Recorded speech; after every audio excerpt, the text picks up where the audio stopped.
Hey everybody, this is Totalgamerjunkie. I want to welcome you all back to my channel.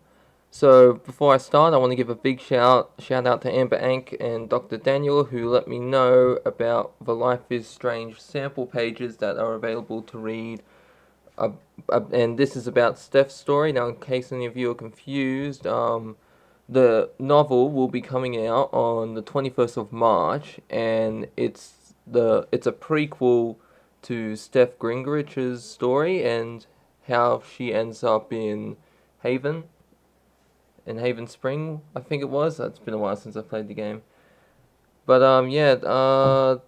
this was something I've been planning to read. I wanted to start reading it before the 7th because I plan to.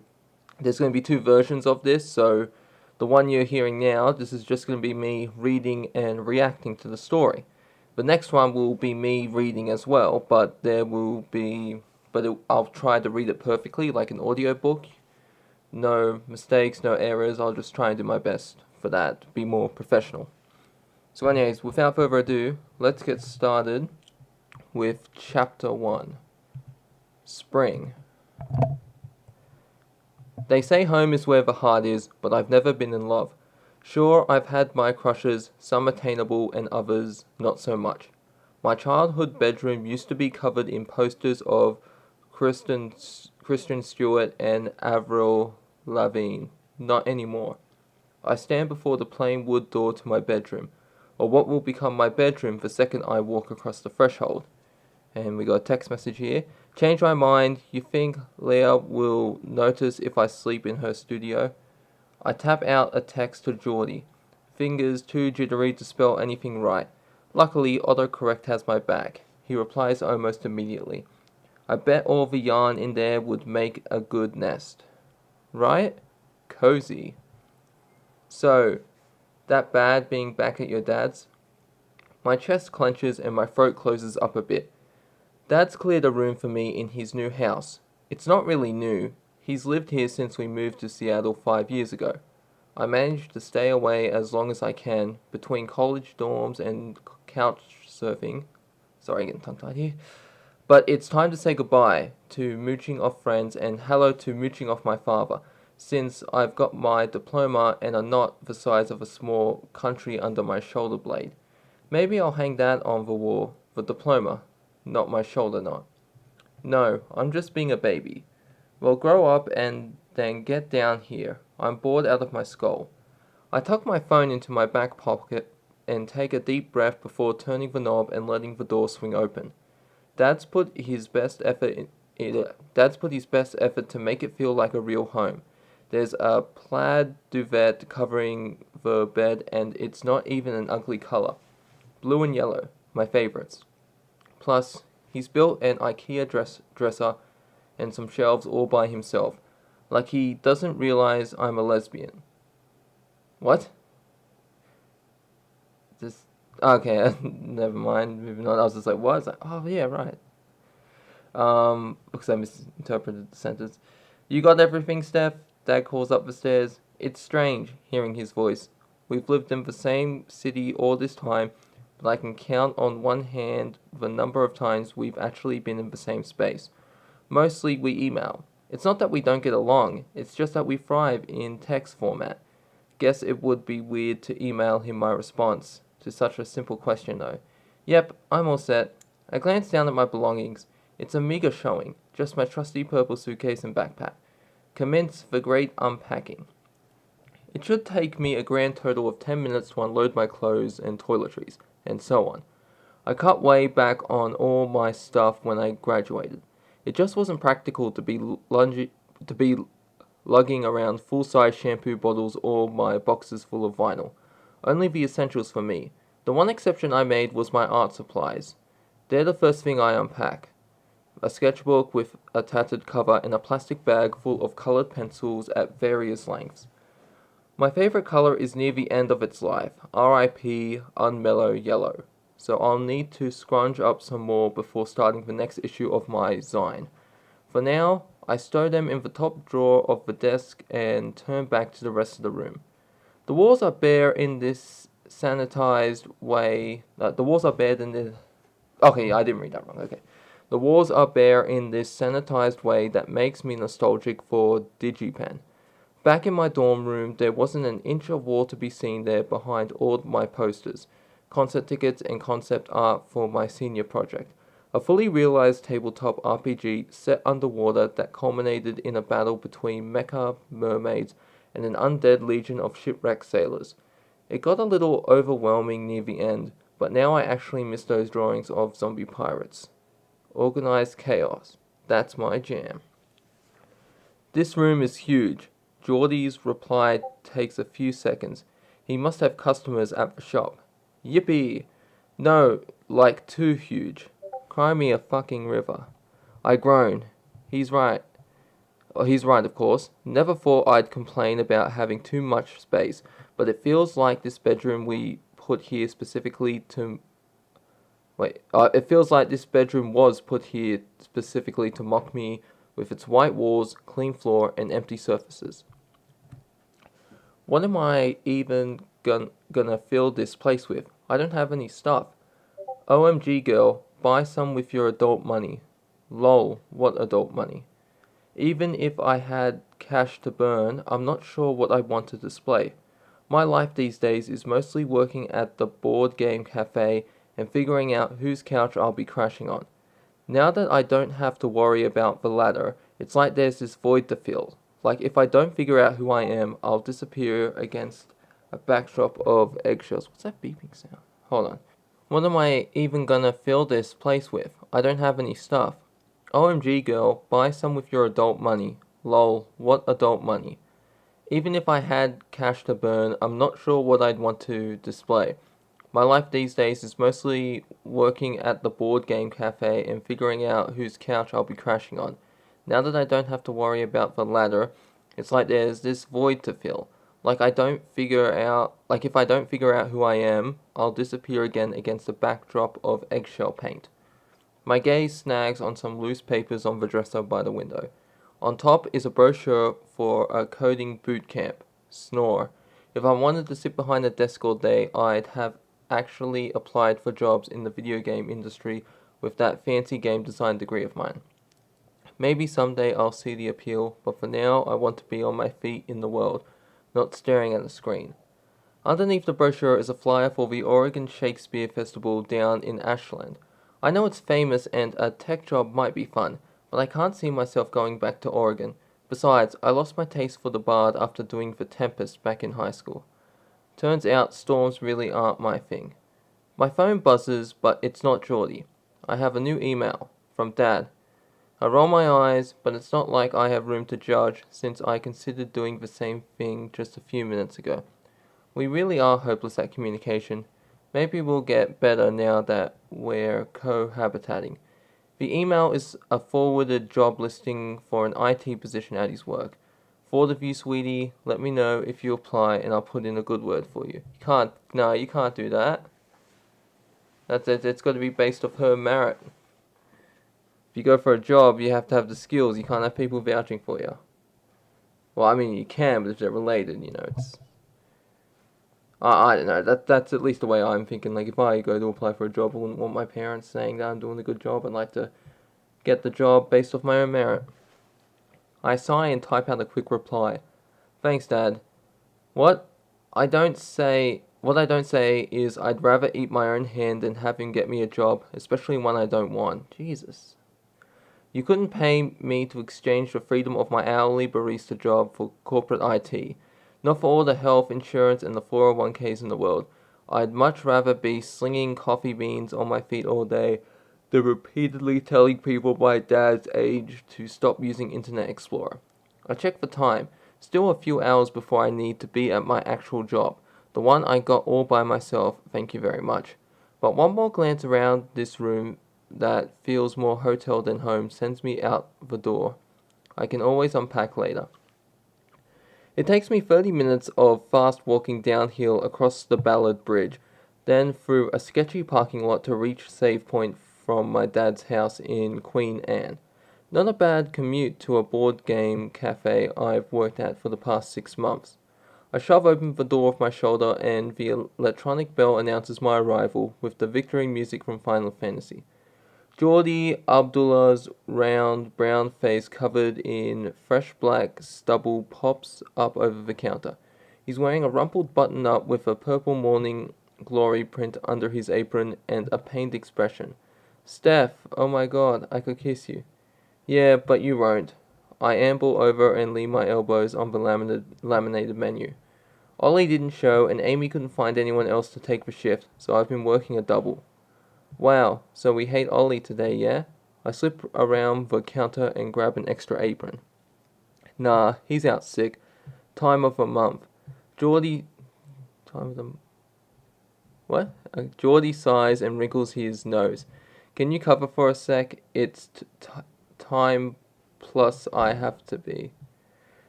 Release the river, I shout in the deepest tree beard impression I can manage as Geordie does a little skip over to the bathroom. It's afternoon, so the shop isn't very crowded. A guy in a flat cap sits by himself sipping a house coffee, or homebrew as we call it at Save Point, while typing furiously on a laptop with a proudly displayed Plant Dad sticker in the corner, and over by the window, a small group of teenagers are playing Codenames. There will be a rush any minute with school letting out at 3, so I set up the grinder and unload the dishwasher while I wait for Geordie. A John Mayer song plays over the speaker and I eye the store's tablet plugged into the wall. I may not be technically scheduled, but if I'm working, at least the music isn't going to suck. I sneak over and swipe to a different playlist. Cherry Lips by Garbage blares from the speakers, and I shimmy my shoulders to the beat. The techno intro is punctuated by a single rendition of victory music as the cafe door swings open and close, and I turn to greet our new customer. And there she is, a wind-blown white girl with long black hair, blunt cut bangs, and an ear full of gold rings and studs, stands opposite me, clutching a sack of loose papers in her chest. I extract myself from my one-woman dance party and meet her at the counter. Welcome to Save Point. What can I do for you? The girl's gaze sweeps over and past me, her brown eyes lined with sharp black and purple liner. Is Geordie in? She asks. He's on break. I jam my thumb between me towards the back of the store.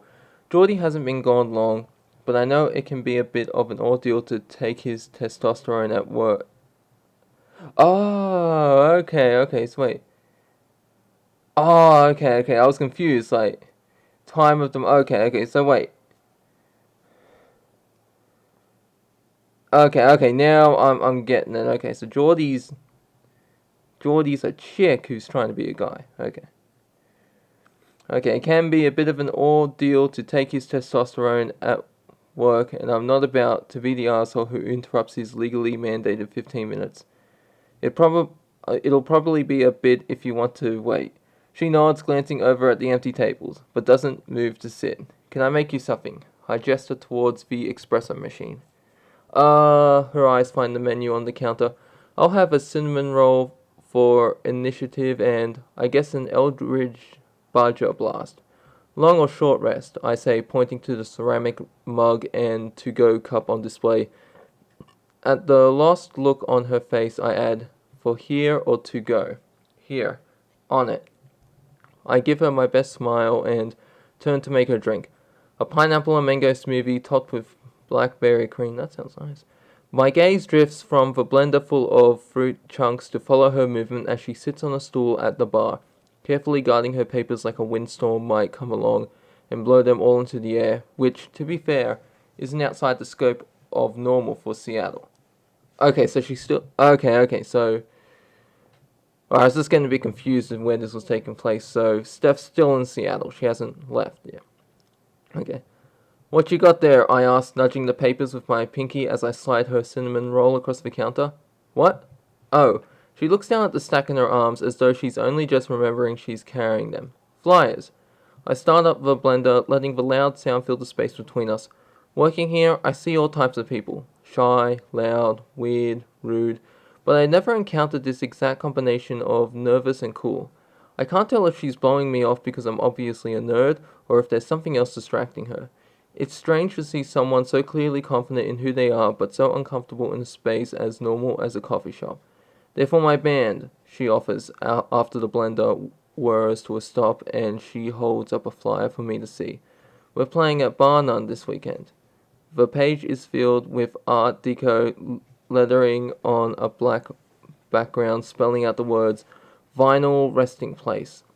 Ah, I get it. Beneath is a drawing of a drum kit with records instead of cymbals and a dark gold sound wave.